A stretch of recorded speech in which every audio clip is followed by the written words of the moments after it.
Mapping in Solidity is like dictionary in Python and map in JavaScript.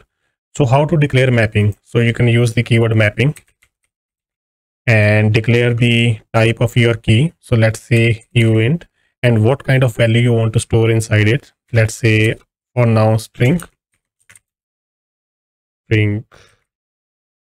and give it a name. So this is like your variable name. So let's give it name person. So this is my variable name to access the mapping. So how to store the values inside the mapping? So I can declare a function for that. Function, let's say add person, and set the function visibility to public. And now you can do person and give your key. So for example, I can give key 1 and then store the value which is of string type. So you can simply say let's Anni. So this is how you can store the value inside the mapping. So let's quickly access our mapping. I can set it to public, and let's deploy this contract. Now I can add the person. So it will set the key to 1, and for key 1 it will set the value Anni. So let's click on this button. So it will add the person. Now I can do 1 and it will give me the result. So this is very simple. So we can even create a complex type. For example, I can do struct like we have seen in our previous example. So I can do struct and let's say type employee.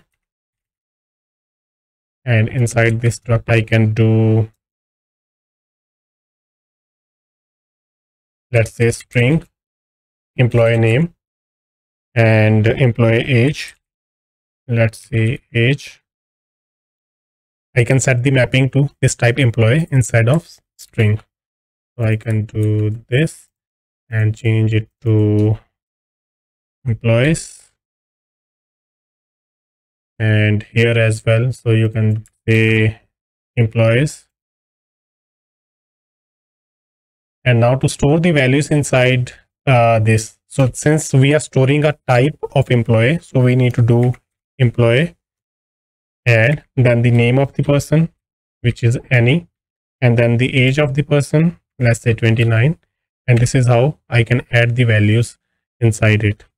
So let me clear this. Let me redeploy the contract. Now if I click on the add person, it should add these values.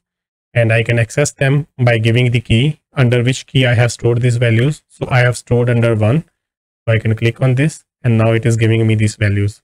If you'll try to access any other key which does not exist, it will not give you anything.